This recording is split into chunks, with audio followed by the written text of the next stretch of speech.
কিন্তু কামাই করে সবাই কোন আসি দুনিয়ায় যেই বান্দাটা আখিরাত কামাই করে সে হলো চালাক। আমরা চালাক কই কাকে জানেন? আমরা চালাক কই তাকে যদি লন্ডনে গিয়ে যদি মোটামুটি একটা সিলেটে বড় একটা বাড়ি করতে পারে অথবা একটা দোকান করতে পারে, তাইলে আমরা আলোচনা করি গ্রামে দোকানে বৈশা বৈশা যে অমুকের ছেলে অমুক লন্ডন গিয়া কাম বানাইছে।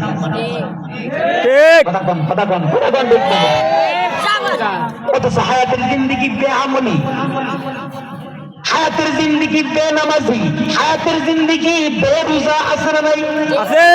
রমজান মাসে এমন অনেক মুসলমানের সন্তান আছে রাক্ষসের মতো খাইব,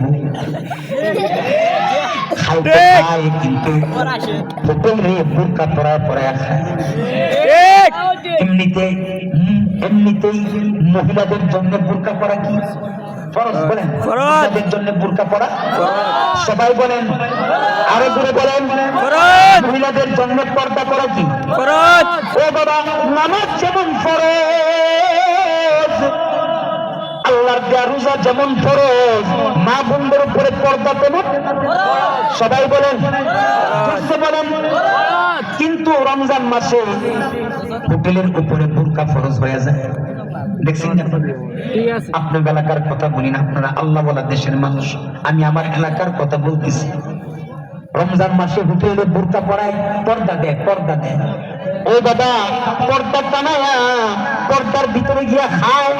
ও নাফরমান, তোমার বন্ধু দেখে না, তোমার মা দেখে না, তোমার ভাই দেখে না, তোমার গ্রামের কেউ দেখে না, তার মানে কি আহকামুল হাকিমিন একজন আল্লাহ দেখে না?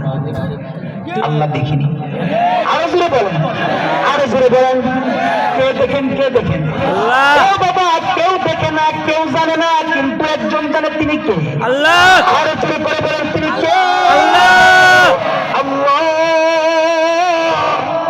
ও বাবা, সাবধান হয়ে যাও, সাবধান হয়ে যাও। হায়াতের জিন্দিগি বড় দামি একটা জিন্দিগি। হায়াতটা কি আল্লাহর কদমে দাও, আল্লাহর জন্য কাটাও। হায়াতটা দিয়া তুমি আল্লাহর ইবাদত দিয়া তুমি কাটাও। আল্লাহ পাক রব্বুল আলামিন বলেন, হায়াতের কসম, ওয়াল আসরি ইন্নাল ইনসানা লাফি খুসর। হায়াতের দিক থেকে সকল মানুষ লসের উপরে আছে। আপনি একটা ব্যবসা দিচ্ছেন, কি দিচ্ছেন? ব্যবসা। কিন্তু দিন দিন 1 টাকা 2 টাকা 10 টাকা 20 টাকা করে খালি লসই হয়, লসই হয়। আচ্ছা, এই ব্যবসা কি সফল নাকি বিফল? সফল। এই ব্যবসা লস না? আপনার হায়াত দিন দিন কমতেছে, তাইলে আমরা আসলেই কোথায় আছি? লসে না? আল্লাহ পাক রব্বুল আলামিন বলেন, ও বাবা, হায়াতের কসম, আল্লাহ পাক হায়াত নামক দৌলত একটা দামি সম্পদ। এই হায়াতের কসম খায় আল্লাহ পাক বলতেছেন, হায়াতের কসম, নিশ্চয়ই সকল মানুষ লসের উপর আছে, ইল্লা ইস্তিসনা। 4 শ্রেণীর মানুষের কোন লস নাই। কয় শ্রেণীর? 4 শ্রেণী। সবাই বলেন, কয় শ্রেণীর? 4 শ্রেণী। আঙ্গুল তোলেন, আঙ্গুল তোলেন, কয় শ্রেণীর? 4 শ্রেণী। আরো জোরে সবাই বলেন। আরে ভাই, সবাই বলেন না। 4 শ্রেণীর মানুষের কোন লস নাই। কে বলেন? আল্লাহ কয়, আল্লাহ কয় সমস্ত মানুষ, নিশ্চয়ই সকল মানুষ হায়াতের দিক থেকে